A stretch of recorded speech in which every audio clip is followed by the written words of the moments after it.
Hey guys, Kristen with Expert Credit Suites here. So today I just want to reinforce how simple your dispute should actually be, okay?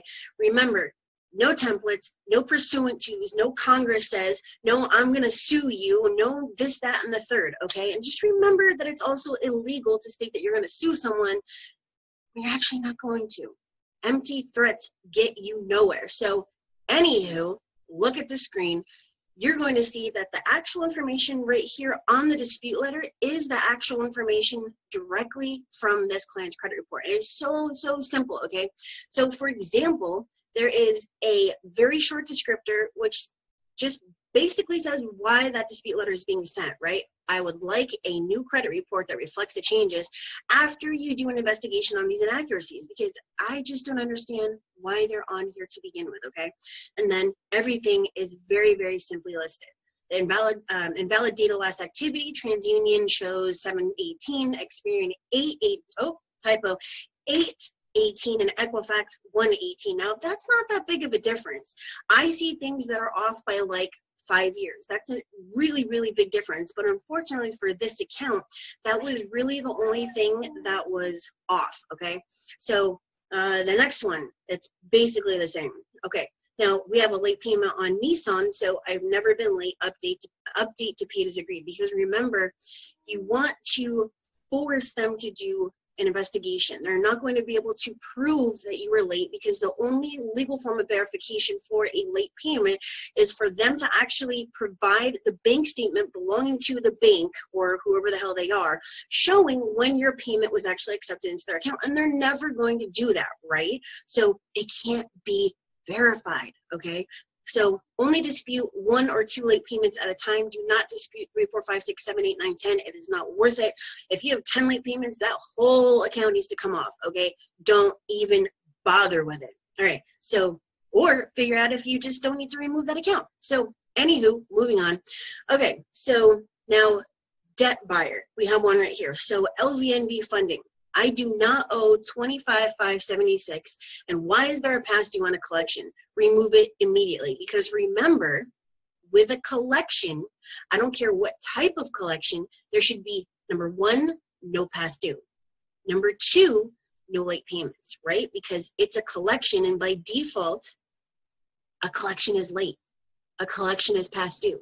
So it's actually a violation of the FDCPA for those 2 things to be on there. Just remember that, because you're going to run into issues removing Midland and LVNV and portfolio recovery and all of that, and simply telling them that they need to remove it because you have no contract with them is not the way that you're going to get it off, because you're not going to have a contract with a collection agency. I don't care who the hell they are, okay? So be easy on this. Do it without a hassle for yourself. Stop going back and forth with them and just find what doesn't belong. If you go back to my videos on the FDCPA violations, you're going to see that one of those violations, I think it's towards the end of the video, is past due and late payments on a collection, okay? First progress, I do not owe $154. Now, I'm going to tell you that I have recently stopped. This is very important. Please listen to me. I don't care if you're driving. I don't care if you're watching this. I have recently stopped disputing balances and past due, okay? Not stopped, because if it's going to get the account off, I will get it off. But I found that what is much more effective is to find what actually is inaccurate, cannot be verified, or doesn't belong, which would be the data loss activity, data loss payment, the payment status details, the required notice of dispute, things like that, okay, because they are much stronger. All a creditor has to say when you say, I don't owe X amount, is say, yeah, they do, and that's it. That's the end of the freaking investigation. So if you don't want to end up in that situation, then you need to rethink the process and do what I'm telling you to do, and look for the inaccuracies, the violations, and all that kind of stuff.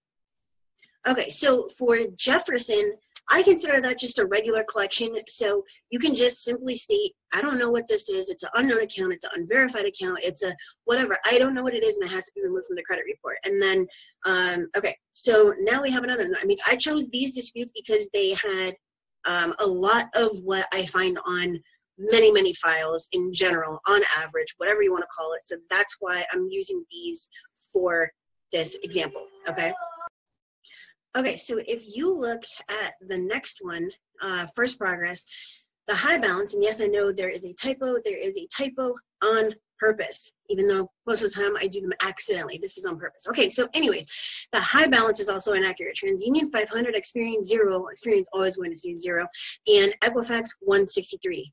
Delete for inaccuracy. So most of the time I put delete for inaccuracy, delete for, or update account to paid as agreed, or delete for multiple inaccuracies, or delete for violation. I always tell them what I want them to do, because if you're just going to tell them what's wrong with that account, they're just going to correct it. You don't want them to correct it, you want them to remove it, unless you actually want them to correct it. Okay, so look at the next one. First priority, years of late payments after the account was closed. This is a violation, delete account. So going back to the FDCPA violations video, you're going to see one of them is that there should not be any, it might be the SRA video, I don't know. There should not be any late payments after an account is closed. I don't care if, you know, if it's a charge off, I don't care if it's I don't care what it is. If the account is closed, how the hell can you be late? You cannot be late, and it's a violation. They have to remove it. Just remember that, okay? So when we're talking about inaccuracies, we're not talking about whether you owe money. We're not talking about whether the account is valid because it says that you owe $100 and you actually owe $100, okay? When you dispute something, you want to look for the reason it does not belong on there. It is as simple as that. If you cannot find something, then that's completely different. You're looking at the wrong site, okay? So let's go find another one. This is a version of the same letter for a different bureau. Okay, this is a different client. As you can see, this one only has 2 accounts, okay? August and September 2017 payment history is inaccurate and the account needs to be removed. You can't report different info, and there should not be an R there. That was an accidental typo for the same account, okay? So data blast activity is different on all 3 bureaus. Sometimes you do not need to show that there are 3 different dates of blast activity, okay? You might just want to simply put it on there. Now, if they verify it, quote unquote, then you can go back and say, well, hey, you didn't do a proper investigation. How did you verify this? If, show proof, right? If this shows this shows this, and this shows this. Okay, so with this one, it's a little bit more simple. So this one is a simple dispute, okay? So it very simply states, on this one, I was not late, you need to update it. On this one, I paid on time, please remove the account immediately. Invalid data blast activity, remove this account. Now I'm going to tell you why. This person did not listen to me when I said sign up for Identity IQ. They went with Privacy Guard or a different site. And so it did not show what I needed to actually see, and I had to pull it up somewhere else, and it took a crap load of time and so hectic. When someone says something and they have your best interest in mind, just do it, please, just do it. So you're not having to, you know, grasp at straws and just figure that something is inaccurate, okay? So if you were using a site that doesn't provide the information that you actually need to get something removed, and yes, that is my assistant one back there, then please pull it up on a different site so that it makes everybody happy, you get the results, and there's absolutely no freaking issues, okay? So, anywho, let's go look at a different one. Okay, so now remember, when you're using the validation of debt method, you want to dispute with the collection agencies as well as the bureaus. Okay, I had to take a minor interlude to give the baby a bottle. So when you're disputing using the validation of debt method, please don't forget that you also need to dispute with bureaus. If you don't, it's going to be much longer and you're not going to get the results that you want. And make sure that you're not only disputing with the bureaus, you also need to dispute with the collection agencies, okay? So if you have a crap load of collections, right, you can have up to 22 like regular accounts, and you can have an unlimited amount of medical accounts. Just remember that. All you have to say is, I don't know what this is. Delete it. Okay, you don't need to come up with anything fancy schmancy. Just, I don't know what the hell this is. You need to remove it from my credit report. Okay. Okay. So, which one am I on? I'm on this one. This is the same. That one is the same. Let me move myself over here and see what else we have. Okay. So inquiries. Okay, I did a video on inquiries where I mentioned that the only permissible purpose for a credit pull is going to be employment, insurance, court order, and was one other one. Firm offer of credit. Okay, I think there's actually 5, but this is the entire point behind this. So this client signed up and they only have inquiries and like one other account. So obviously they should be separate, right? Now with inquiries, there should not be an actual inquiry on your credit report unless you actually have an account that goes with it, because there's no permissible purpose for it, okay? They were supposed to have given you a firm offer of credit, and obviously if they did, you would have an account that goes with it, okay? So this is not that letter, but I was just giving you that information because there is a letter that goes with it, and you could just put that into your own words as well, and then list your inquiries, and then you need to remove it, okay? So this one is a template because there are certain things that you can send to the bureaus where you do want to use templates, such as the reinsertion inquiries, where the bureaus didn't respond, stuff like that. And a reinsertion it's a 611 violation. Okay, so very simply, list all the inquiries, and it needs to be removed because it's an illegal inquiry, okay? And then this one was only 4. So as you can see, for credit collection, delete for unknown account unless you can furnish a contract with my signature. Same for the other one. And then USAA, I paid on time, that should say time, March 2016. Update to paid as agreed and remove inaccurate late payments immediately. So I don't want them to remove the account. I want them to update to paid as agreed, okay? And you see how short and concise it is above, because that statement doesn't matter. You just don't want it to be the same. You want to say, this is what I want you to do, and this is that, and that's it, okay? Give me my results, give me my credit report, whatever it is that you want to say.